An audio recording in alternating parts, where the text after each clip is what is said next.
अन्य समाचार भावनगरથી વલ્લભીપુર તાલુકા પંચાયતની બેદરકારી સામે આવી છે।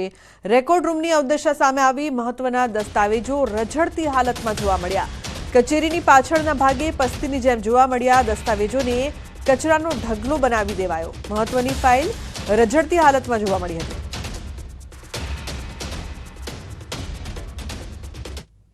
તો વડોદરામાં પીવાના પાણીની લાઇનમાં સર્જાયું છે ભંગાણ। 6 ફૂટ ઊંચા પાણીના ફુવારા ઉડ્યા છે। રાવપુરાના મચ્છીપીટ વિસ્તારમાં બન્યો છે સમગ્ર બનાવ। હજારો લીટર પાણીનો વેડફાટ થયો છે। પીવાનું શુદ્ધ પાણી ગટરમાં વહી ગયું છે। એક તરફ નાગરિકોના પીવાના શુદ્ધ પાણી માટે વલખા, તો બીજી તરફ પાણીનો વેડફાટ થતા તંત્રની કામગીરી સામે સવાલો ઉઠ્યા। તો બનાસકાંઠાના થરાદમાં નહેરમાં પાણી છોડવાની યોજનાનો થયો છે ફિયાસ્કો। નેતાઓએ 6 દિવસ પહેલા નહેરમાં પાણી આવવાના વધામણા કર્યા અને માત્ર 6 જ દિવસમાં નહેરો પાણી વિનાની ખાલીખમ જોવા મળી। મહત્વનું છે કે થરાદની સીપુ પાઇપલાઇનમાંથી નહેરમાં 6 દિવસ પહેલા પાણી છોડાયું હતું, ત્યારે ધારાસભ્ય પ્રવીણ માળી અને ભાજપના અન્ય આગેવાનોએ કરોડોના ખર્ચે તૈયાર થયેલ યોજનાના પાણીના વધામણા કર્યા હતા। હાલમાં ડીસા પંથકના 25 ગામના ખેડૂતોને પાણીની જરૂર છે, ત્યારે કેનાલો ખાલીખમ રહેતા ખેડૂતો સાથે પાણીના નામે માત્ર નાટક રચ્યું હોય તેવી ચર્ચા લોકમુખે થઈ રહી છે। દરેક યોજના બનાવતા હોય છે, એના જ ભાગરૂપે આજે થરાદ સીપુની લાઇનમાંથી જે 25 ગામ ડીસા તાલુકાના જે સિંચાઈથી વંચિત રહેતા હતા, જે સીપુ આધારિત ડેમ આધારિત જે હતા, પરંતુ વરસાદ ઓછો પડવાના કેચમેન્ટ એરિયામાં ઓછો પડવાના લીધે એ સિંચાઈ નથી થતી, એને નર્મદાથી કનેક્ટ કરી નર્મદા મૈયા આ વિસ્તારની અંદર આવે અને સિંચાઈ થાય એવા ઉમદા હેતુ સાથે જે યોજના મંજૂર કરી હતી એનું આજે લોકાર્પણ કર્યું છે। તો વડોદરાના સમા બ્રિજના વિવાદ બાદ ભાયલી અને વાસણા ખાતે બનતા બ્રિજને લઈને વિવાદ સામે આવ્યો છે અને સ્થાનિક લોકો સહિત ધારાસભ્ય દ્વારા પણ બ્રિજ ન બનાવવા માટે રજૂઆત કરવામાં આવી છે। લોકો કહી રહ્યા છે કે વાસણા રાણેશ્વર ચોકડી પાસે બ્રિજની કોઈ જરૂરિયાત નથી। નાના મોટા દબાણો હટાવી દેવામાં આવશે તો પણ ટ્રાફિક સમસ્યાનો હલ થઈ જશે અને જો બ્રિજ બનાવવામાં આવે તો વેપારીઓને પણ મોટા પાયે નુકસાનની ભીતિ સેવાઈ રહી છે। આથી લોકોએ પોતાના કોમ્પ્લેક્સ બહાર રાજકીય પક્ષોને વોટ નહીં આપવામાં આવે તેવા બેનરો પર લગાવીને વિરોધ કર્યો છે। આ સાથે ધારાસભ્યએ પણ બ્રિજ ન બનાવવામાં આવે તેવી રજૂઆત કરી છે, ત્યારે કમિશનરે તમામની રજૂઆતોને ધ્યાનમાં લઈને અમે વધુ અભ્યાસ કરીશું, જરૂર જણાશે તે પ્રકારની કાર્યવાહી કરવામાં આવશે તેવું કહ્યું છે। આ તમારો જે બ્રિજ છે એ બ્રિજ જે તૈયાર થશે ત્યાં સુધી લગભગ તો ત્યાં આગળ એટલું બધું બાંધકામ થઈ ગયું હશે કે પાણી નર્મદા કેનાલમાંથી ત્યાં છોડવું જરૂરી નહીં હોય એવું થઈ જશે। એટલે મારું અને શૈલેષભાઈ ડભોઈ વિધાનસભાના MLA છે, એમનું અને મારું માનવું એમ છે કે એ બ્રિજની જગ્યાએ સાયફન કરીને આપે તો ઘણું બધું કોર્પોરેશનની યુટિલિટીઝ જે આપણે રસ્તાના સાઈડ પર કે નીચે નાખતા હોય છે એ બધી પણ નખાય, જે બ્રિજ ઉપરથી ન લઈ જવાય। એટલે પ્રયત્ન છે અમારા બેઉના કે આ બ્રિજને એ લોકો નલિફાય કરીને ત્યાં સાયફન એક્વાડક્ટ નાખીને આપે। સ્થાનિક લોકોએ થોડીક રજૂઆત મારી જોડે 2 દિવસ પહેલાં માન્ય ધારાસભ્યની હાજરીમાં કરી ગયા છે કે બ્રિજ ત્યાં ન થવો જોઈએ। એટલે ઓલરેડી બ્રિજ મંજૂર થઈ ગયું છે, વર્ક ઓર્ડર આપી દીધું છે, પણ તેમ છતાં એ લોકો કહે છે એટલે એકવાર અમે ટેકનિકલી એને રીલુક કરી લેવાના છીએ અને પછી એમાં અમે આગળ વધશું। પણ અમે કીધું એ પ્રમાણે અમારો આશય એ જ છે કે મોબિલિટીમાં વધારો થાય। અહીંયા બ્રિજની ખરેખર જરૂર તો છે જ નહીં।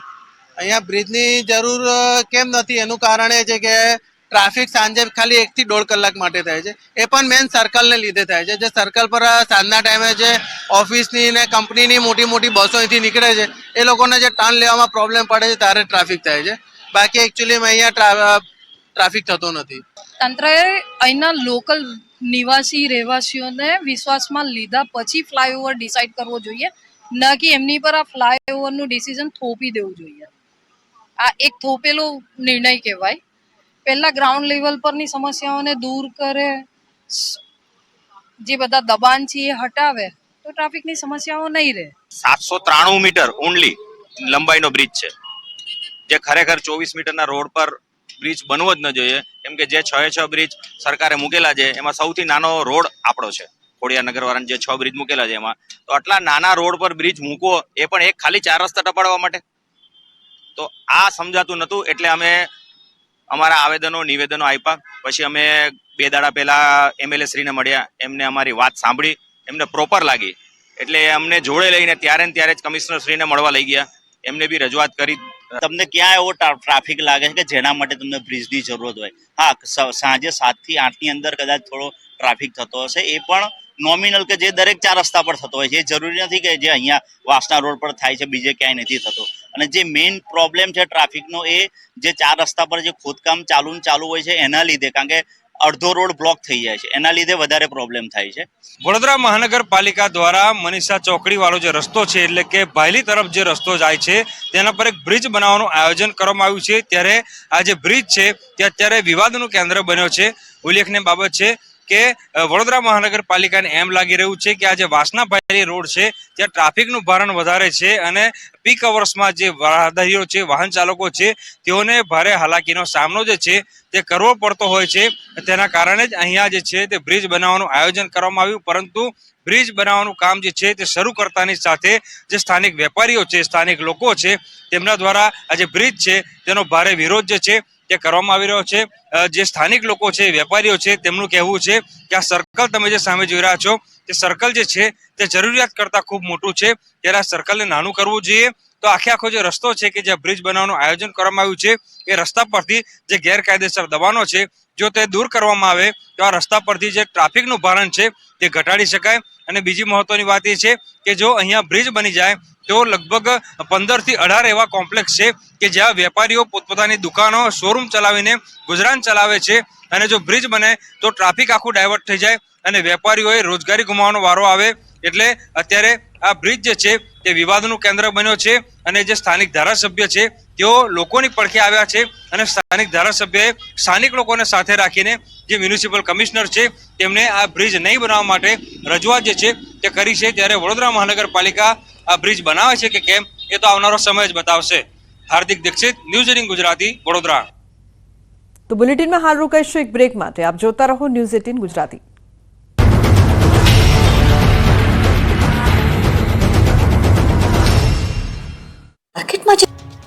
ગુજરાતમાં કાતિલ ઠંડીનું મોજું ફરી વળ્યું છે. સૌરાષ્ટ્રથી લઈ કચ્છ અને ઉત્તર ગુજરાતને લઈને દક્ષિણ ગુજરાત સુધી બર્ફીલા પવન ફૂંકાતા આખું ગુજરાત જાણે ફ્રીજ બની ગયું છે. ગુજરાતમાં શિયાળાએ એક અઠવાડિયાથી એવો અડીંગો જમાવ્યો છે કે ગુજરાતીઓ થરથર ધ્રુજવા લાગ્યા છે. રાજ્યભરમાં ઠંડીની સાથે ઉત્તર તરફથી ફૂંકાતા બર્ફીલા પવનને કારણે લોકો ઠૂઠવાઈ ગયા છે. હાર થીજોતી ઠંડીના કારણે રીતસરનું ગુજરાત ધ્રુજી ગયું છે. ઠંડા પવનોથી થથરી ગયા ગુજરાતીઓ જાણે કાશ્મીર બની ગયું હોય તે રીતે શિયાળાએ બરાબરની જમાવટ કરી છે. મોટાભાગના શહેરોમાં પારો 12 ડિગ્રીથી નીચે પહોંચી ગયો.